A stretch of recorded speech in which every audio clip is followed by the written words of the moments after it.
अस्सलाम वालेकुम रहमतुल्लाहि व बरकातुहू। मैं हूं डॉक्टर इब्कादी और शामदीद करता हूं आपको इस वीडियो में। दोस्तों इस वक्त मैं मौजूद हूं हिबा ज्वेलर्स पे, जो कि हैं यहाँ पे मॉडल टाउन लिंक रोड पे, और मेरे साथ मौजूद हैं नदीम साहब। उनसे पूछते हैं गोल्ड की अभी की जो रैली चल रही है, अभी का जो मोमेंटम चल रहा है, और उसके साथ साथ सिल्वर का फ्यूचर क्या है। अस्सलाम वालेकुम नदीम साहब, कैसे हैं? वालेकुम सलाम, अल्हम्दुलिल्लाह सब ठीक। अच्छा सर, हमें थोड़ा सा पहले तो अपनी आप जो है ना बिजनेस का थोड़ा सा बता दें हमें, क्या आपकी ये बिजनेस कहाँ पे है, कब से आप कर रहे हैं? मुझे ये मेरा फोर फादर बिजनेस है, इंडिया से स्टार्ट था। मेरे दादा परदादा ने स्टार्ट किया, उसके बाद लाहौर में मेरे फादर ने स्टार्ट किया। अब जो है हमारी लाहौर में दो ब्रांचें हैं, एक फिरोजपुर रोड पे है और एक मॉडल टाउन लिंक रोड पे है। माशाल्लाह जी ठीक है। तकरीबन 35 साल हमें लाहौर में हो गए हैं।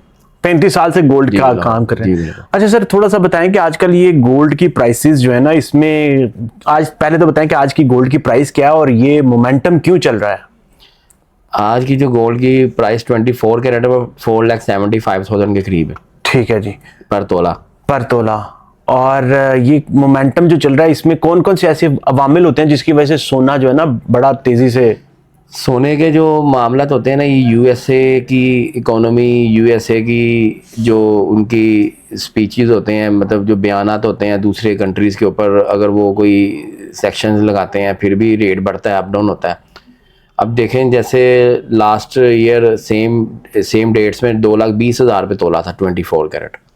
तो उस वक़्त अब इसराइल और यूएसए, कोई भी कंट्री की अगर आपस में किसी भी, इसराइल यूएसए छोड़ दें, आप किसी भी कंट्री को देखें, अगर कोई बड़ा कंट्री किसी दूसरी कंट्री पे अटैक करता है या उसको कोई जंग की धमकी लगाता है या कोई भी मतलब कोई सेक्शन उन पे लगाते हैं, तो उस वजह से भी रेट बढ़ता है। लास्ट ईयर गजा पे हमला हुआ, उसके बाद 2,20,000 से ये एकदम छलांग लगा के 1 लाख रुपए तोला बढ़ा। 1 लाख रुपए 3,50,000 रुपये आ गया।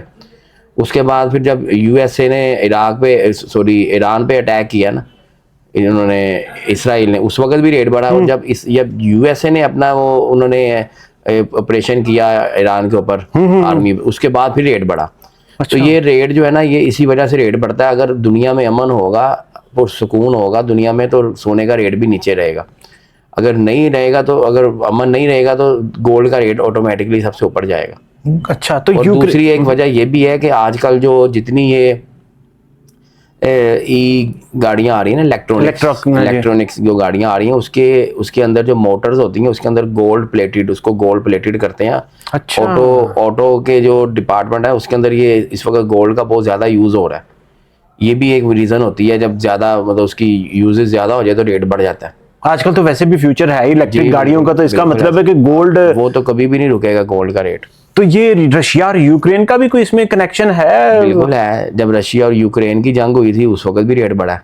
अच्छा। अभी भी अगर आप देखें, अगर आज 475 पे रुका हुआ है ना, तो किसी भी कंट्री के अगर आपस में कोई झड़प होती है, कोई जंगी सूरत हाल बनती है, तो उस वक्त फौरी जो है गोल्ड का रेट अप जाएगा, फौरन अप जाएगा। अभी तकरीबन कोई 4600 चल रही है डॉलर।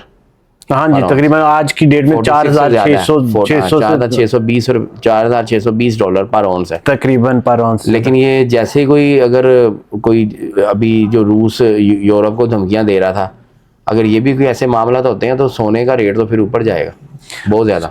ये आप बात बिल्कुल सही कह रहे हैं। और वैसे भी वेनेजुएला के जो हालात हुए, तब से भी मेरे ख्याल से कोई फर्क पड़ा है गोल्ड को, खासकर अभी जो इसका जो फ्यूचर मैं आपको बताऊं गोल्ड का।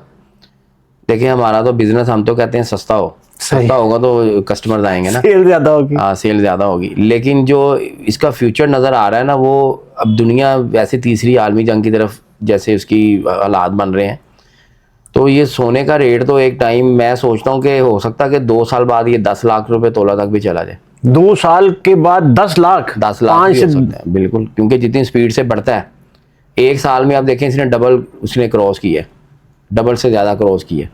तो 2 साल में ही हो सकता है इससे ज्यादा चला जाए। 5 लाख कब तक देखते हैं कि हो जाएगा? 5 लाख तो समझे कि आया हुआ है, हो सकता है कि ये कोई 20-25 दिन में 5 लाख तक हो। जनवरी में आप कह रहे हैं, एक्सपेक्ट कर रहे हैं कि जनवरी के बाद? जैसे अब देखें ईरान ने, अगर यूएसए ने ईरान पे अगर अटैक किया ना, तो आप देखिएगा रेट इसका 25 हज़ार रुपये ऑटोमेटिकली बढ़ जाएगा। सही है। तो चांदी के बारे में क्या देखते हैं? चांदी भी अब इस इन फ्यूचर, अब जो है ना चांदी का फ्यूचर, अब चांदी का रह गया, क्योंकि लोगों के पास पहले इन्वेस्टमेंट जो पैसा था वो गोल्ड में इन्वेस्ट करते थे। अब गोल्ड जो है आम लोगों की पहुंच से दूर चला गया हुआ है। अब इन्वेस्टमेंट हो रही है चांदी में। और जैसे आपको पता है एक असूल है दुनिया का, जिस चीज़ में ज़्यादा मतलब परचेजिंग शुरू हो जाए ना, फिर उसकी डिमांड ज़्यादा होती है। जब डिमांड ज़्यादा होती है तो फिर रेट इंक्रीज़ होना शुरू हो जाता है। ये चांदी का रेट पिछले एक माह पहले 6,500 रुपये तोला था। अच्छा, तो आज 10,700 रुपये तोला है। 10,700 रुपये एक महीने में, यानी महीने में 4,000 ऊपर। 10 तोले का बिस्किट जो था ना वो 65,000 का था, और आज 1,07,000 रुपये का एक महीने बाद। तो चांदी जो है इन फ्यूचर जो है ना, चांदी ने जो मैं देखता हूँ, हो सकता है कि ये चांदी 30-40 हज़ार रुपये तोला तक चली जाए। जैसे डिमांड से लोग जितनी इसकी डिमांड बढ़ रही है ना, लोग इसकी परचेजिंग कर रहे हैं इन्वेस्टमेंट के हवाले से, तो इन फ्यूचर इसका रेस का रेट और बढ़ेगा ज़रूर। 30-40 हज़ार रुपया जो है आप इसकी बात कर रहे हैं 10 तोले वाले बिस्किट की? नहीं, पर तोला, पर तोले की बात कर रहे हैं? चांदी का जो 10 तोले का बिस्किट इस वक्त 1 लाख से ऊपर है। 1 लाख से ऊपर है अभी बिस्किट? अच्छा, 10,700 तो मेरे ख्याल से पर तोला अभी चल रहा है। तो कितनी देर में आप एक्सपेक्ट कर रहे हैं कि अगर किसी ने इन्वेस्टमेंट करनी है चांदी में, तो आप कितनी देर में एक्सपेक्ट करते हैं कि चांदी जो है ना वो इतना क्रॉस कर लेगी? अभी तो टाइम, बिल्कुल अभी टाइम है इसको परचेज करने का, क्योंकि इस टाइम पे चांदी का रेट कम है। लेकिन इन फ्यूचर 3-4 महीने देखें, डे बाय डे जो है ना इसका रेट बढ़ता है। इसकी प्रेडिक्शन ही होती है, इसकी कोई कंफर्मेशन किसी को नहीं होती। लेकिन जो फ्यूचर, जो अभी जो हालात देख रहे हैं उसके मुताबिक तो चांदी का रेट बढ़ेगा, क्योंकि अब जो लोगों की इन्वेस्टमेंट सोने से कम होके अब चांदी की तरफ आ रही है। इसीलिए उसको पुअर मैन्स गोल्ड भी कहते हैं ना, गरीब आदमी का। और वैसे भी चांदी की, मेरे ख्याल से चांदी की तो डबल आजकल वो कह रहे हैं ना इस्तेमाल भी है, इलेक्ट्रिक गाड़ियों के अंदर कंडक्टर बना है, सेमी कंडक्टर बना है, उसके अंदर बहुत ज्यादा है। चांदी तो बहुत टाइम से, सोलर पैनल्स के अंदर चांदी तो बहुत टाइम से ये इन चीज़ों में यूज़ हो रही है। और ये भी एक रीज़न होती है, जब वही बात मैंने आपको पहले बताई कि जैसे चीज़ की डिमांड बढ़ती है ना तो उसका रेट बढ़ता है। अब देखें लोगों की इन्वेस्टमेंट चांदी की तरफ आ रही है। हमारी जो मशीनरी है उसके अंदर काफ़ी हद तक, ये आप कंप्रेसर देख लें फ्रिजों के, इसके अंदर चांदी यूज़ होती है। सही कह रहे हैं। तो ये तो काफ़ी देर से यूज़ हो रही है ना, लेकिन अभी जो ज़्यादा रेट बढ़ने की वजह ये हुई है कि पूरी दुनिया में चांदी की डिमांड बढ़ी है।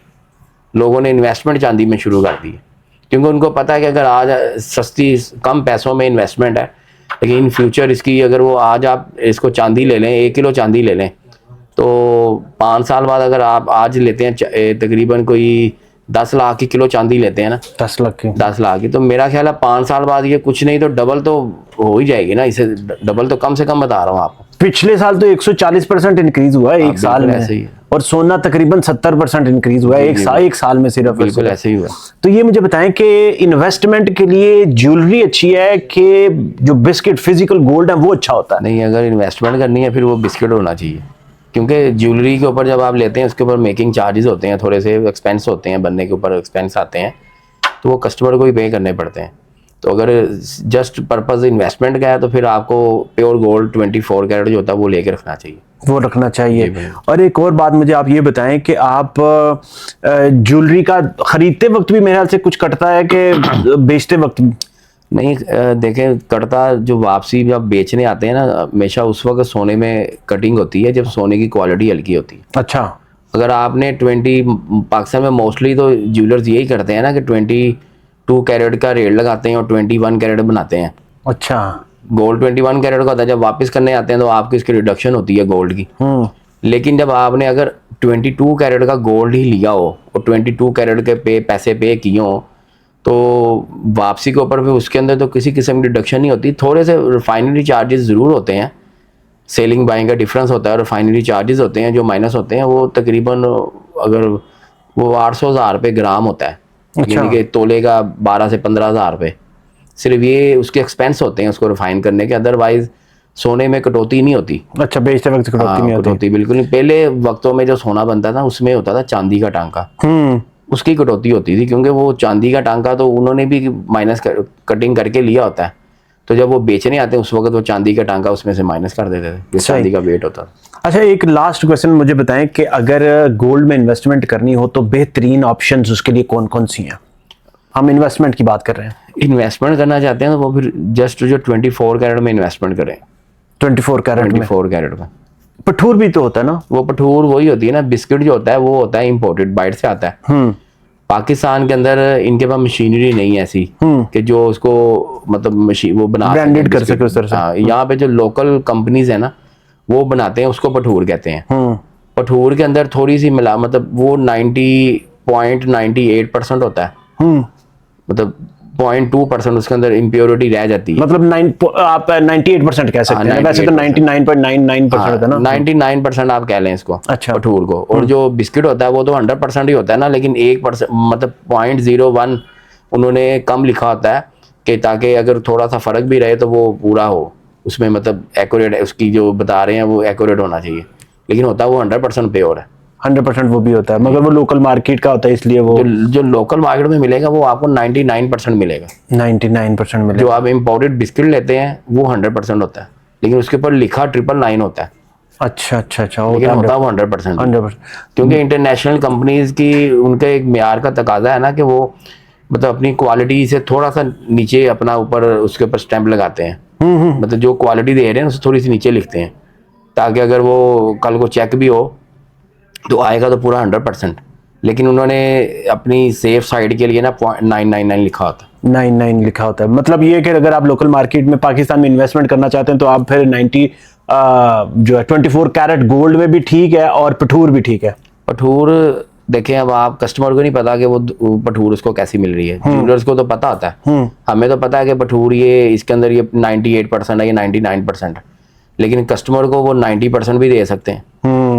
इससे इसलिए फ्रॉड से बचने के लिए आपको चाहिए कि आप 24 कैरेट का बिस्किट लें जो इम्पोर्टेड आता है, जिसमें आपको फ्रॉड नहीं हो सकता कोई, जो सील पैक हो, कंपनी का ब्रांडेड हो, वो सबसे बेहतरीन है।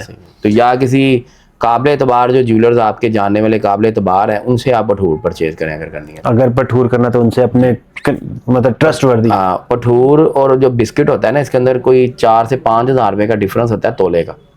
बिस्किट आपको 5 हज़ार महंगा मिलेगा, पठूर आपको 4-5 हज़ार सस्ती मिलेगी, मगर क्वालिटी कंप्रोमाइज हो सकती है उसमें। क्वालिटी बिल्कुल यही है ना कि मैं आपको बता रहा हूँ 99 वो होगा 99% पठूर, और जो बिस्किट होता है वो 100% होता है। वो उसके ऊपर लिखा 999 होता है, यानी कि 99.9% वो बिस्किट पे, पठूर 99% होती है, इसीलिए उसका रेट कम है ना, 4 से 5 हज़ार रुपये इसीलिए कम है। 2026 के आखिर में सोना कहाँ पे देखते हैं आप? तोले का रेट क्या देखते हैं? अगर जैसे दुनिया के हालात हैं अगर यही रहे तो वो मैं तो ये समझ रहा हूँ कि ये हो सकता है कि 6 लाख भी क्रॉस कर जाए। 6 लाख भी क्रॉस कर जाए, क्योंकि जैसे हालात दुनिया के जा रहे हैं, क्योंकि यूएसए आए दिन कभी किसी पे सैंक्शन लगाते हैं, कभी वो किसी मुल्क को धमकी लगा देता है, ऑयल टैंकर कभी पकड़ रहा है, कभी जाके मुल्क का प्रेसिडेंट उठा के ले आया है, सारा कुछ। उनको सिर्फ यही उनको अपना मफाद ये है ना कि उन्होंने जिस मुल्क से ये निकलती हैं कुदरती ज़खायर होते हैं, उनका मकसद होता है कि उन मुल्कों पे कब्जा करना और वहाँ से ये सारी चीज़ें निकालना। ग्रीनलैंड को भी जो कर रहा है इस तरह। बिल्कुल, ये जब अगर ये ग्रीनलैंड वाला मामला हुआ तो फिर तो रूस भी आएगा इसमें। रूस ने तो साफ धमकी दे दी, उन्होंने कहा भाई ये तो आमने सामने होगा तो फिर तो रेट बहुत ज़्यादा चला जाएगा। 6 लाख जी। तो व्यूअर्स अभी नदीम साहब ये कह रहे हैं कि जी 2026 के आखिर तक 6 लाख से भी सोना ऊपर जा सकता है। तो अगर आप इन्वेस्टमेंट करना चाहते हैं तो अभी जिस तरह से उन्होंने कहा कि आप 24 कैरेट गोल्ड में ही इन्वेस्टमेंट करें, वो सबसे बेस्ट है। जो आपको सील बंद मिलेगा और कंपनी का ब्रांडेड मिलेगा वो सबसे बेस्ट है। उसके बाद आप पठूर में भी कर सकते हैं। और दूसरा 5 लाख तो वो कह रहे हैं कि ये जनवरी के आखिर में ही होने के बहुत ही ज्यादा चांसेस है। तो दोस्तों इसी मिशन के साथ कि आपके लिए राइट टाइम पे राइट इन्फॉर्मेशन लेके आनी है। और अगर आपके ज़हन में कोई सवाल हो, कोई फीडबैक हो, कोई आपको क्वेश्चन पूछना हो कि क्वालिटी कैसे चेक होती है, किसी तरह का कोई क्वेश्चन चाहिए हो तो आप कमेंट सेक्शन में जरूर लिखिएगा। इंशाल्लाह नदीम साहब के साथ और सिटिंग करेंगे, उनसे पूछेंगे और इसी बारे में। और अगर आपको गोल्ड चाहिए हो तो बता दें अपना हिबा ज्वेलर्स। जी, Hiba jewellers, Zainab tower, model town, link road. और मोबाइल नंबर भी अगर आपने किसी से, मोबाइल नंबर है 0309 1 1 आप इस नंबर, ये स्क्रीन पे भी आपको आ रहा होगा। अगर आपने कोई गाइडेंस चाहिए तो आप नदीम साहब से भी बात कर सकते हैं, ज्वेलरी परचेज कर सकते हैं बेस्ट तरह की। नदीम साहब बहुत शुक्रिया आपके टाइम का sir. Thank you very much. अस्सलाम वालेकुम रहमतुल्लाह।